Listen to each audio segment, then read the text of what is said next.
Hello guys and welcome back to the channel.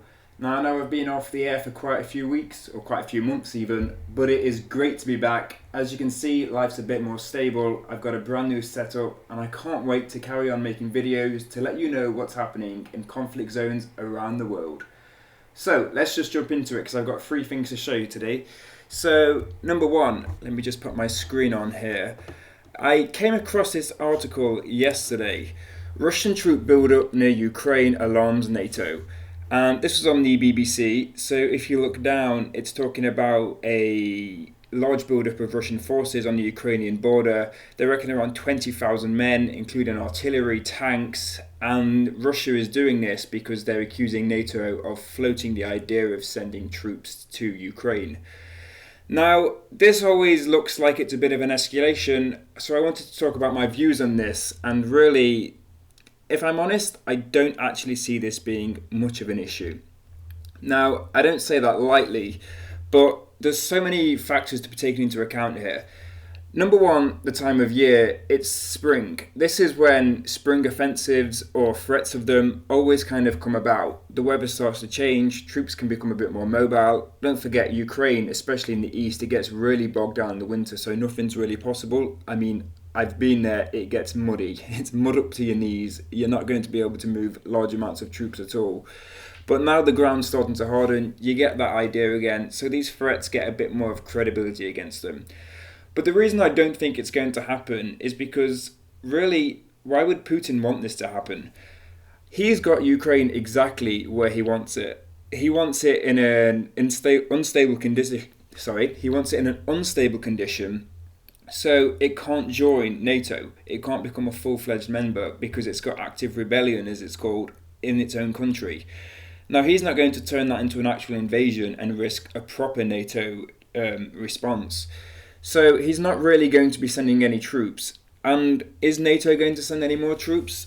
I don't think they are really, because they're not ready to risk that open war with Russia. There's not a lot in it for them at the moment, so I can't see it happening, if I'm completely honest. What I think this is a bit of a test, because there's obviously a new president in the US. The old president was very chummy with Putin. This one has said he's not. And don't forget, Biden actually has some links with Ukraine, so it's going to be a bit more personal to him. His son was working there for such a long time. You remember there was a bit of an impeachment, and that was against Trump, but that all came about because of Biden being associated with Ukraine. So maybe this issue is a bit closer to his heart, and maybe that's why Putin's trying to test him with these things, but I can't see that actually leading to any NATO troops going, and I really think this will just blow away into nothing. But that doesn't actually mean that nothing is happening on the ground. I mean, as you know, I've been trying to promote this for way over a year now, that things are happening on the ground. And I actually received a video from, I've got some friends on the ground there still, and they send me little videos of what's been happening. So first of all, thank you for that. I'm obviously not going to identify them, but I really appreciate the video and for you to allow us to share it with the viewers here. So the sound on it isn't great, but I'll give you a bit of narration what's happening. So as he's explained it, he was part of a group that was returning back to their position, and they basically became incredibly close to clashing with an enemy sabotage group, as they call it. So let's just play the video and I'll narrate as we're going along on that. Now, you'll have to apologise for the sound. It's not absolutely perfect. It was a windy day, and obviously with the conditions they're in, it's not really ideal.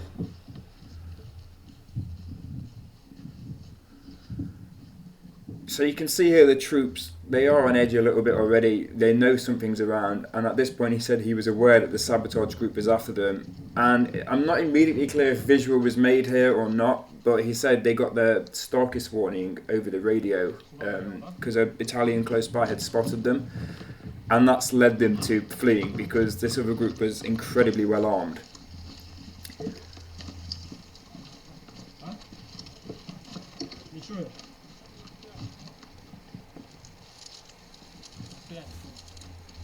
Now, what I really wanted to point out to you on this is just how incredibly close these two sides are. These type of encounters are pretty common. Now, in some places, they're as close as 200 meters away, which is nothing when it comes to actual warfare, when you've got battalions and men standing there. Now, I know it is trench warfare, and a lot of these trenches are facing off at each other, but obviously these scouting groups, these saboteur groups, they go out, and it's incredibly common for them to run into each other, and that's where we're seeing it's situations like this where we're seeing a few of the casualties which happen. So that's why I wanted to show this to you, so you get a bit of an idea of what these little splinter groups are doing.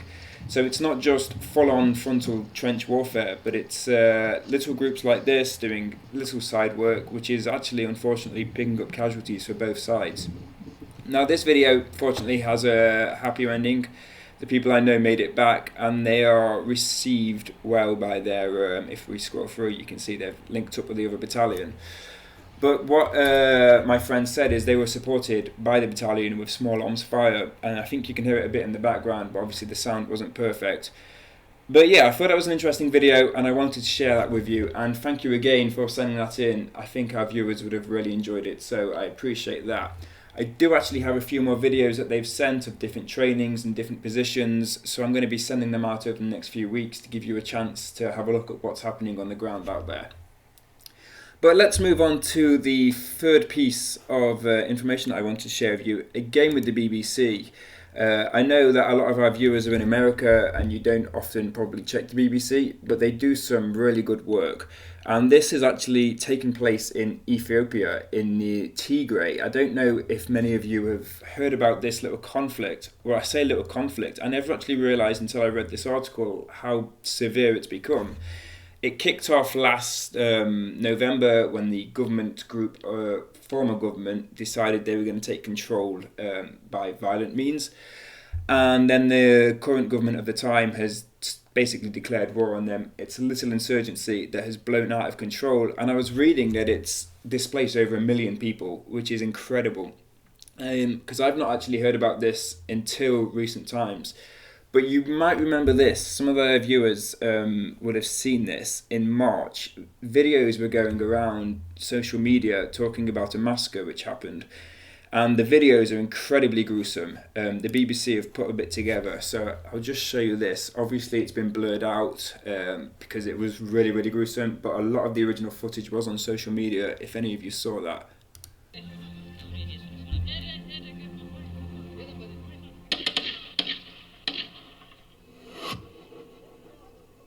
Armed men in uniform leading a group towards a cliff edge.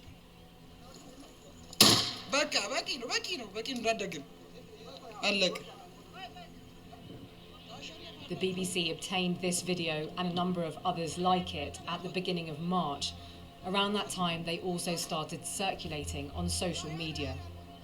They apparently show a massacre taking place in northern Ethiopia. But where exactly were they filmed? When did this atrocity take place? Who were the victims? And who killed these captives and then pushed their dead bodies down the side of a cliff?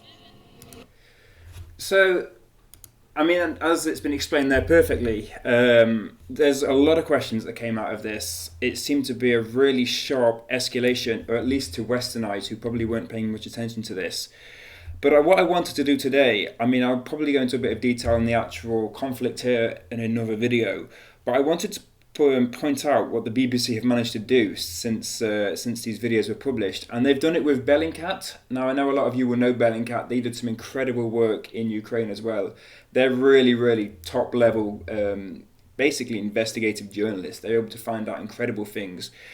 And together, they have done really clever things with the footage, where they've been geolocating it. So taking images from satellites along with the footage, they've managed to pinpoint exactly where this massacre took place. And if you actually see the footage, you'd never think that was possible because it wasn't particularly good footage. There wasn't a lot visible in it. So the fact they've able to get a location is really incredible. The article goes on to explain how they did it, obviously, and it even starts to tell you where these people have come from. They've able to pick out some like insignia and uniforms. And I was just so impressed by this. So I'm actually going to put the link to this article in the description below. And if you're interested in my videos, I think you'd be interested in this and the rest of that video. It's really, really informative. And I just want to say a really big props to the BBC and the Bellingcat team. They've done an incredible job on this. And I think it's something we could all kind of aspire to. It's definitely what I would aspire to to be able to have the money to be able to do something like this. It's incredibly helpful. So yeah, props to them. And they are the three things that I am looking at today, but I've got a few more things lined up, so please do keep watching. Like I say, I'm going to be bringing videos out a lot more. So yeah, keep your eyes on the channel, and as always, I really appreciate the support. To all of those who have sent me video clips or articles, I really appreciate it. Thank you. I will be sharing them over the next few weeks. And to anyone else, if you have any more, my email is now available at the screen below, so please do send me your tips, your hints, your videos, or anything you want me to show.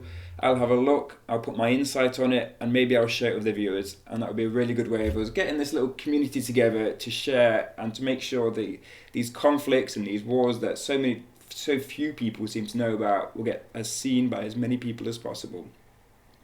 And finally, I've also got a new set of videos coming which I've started production.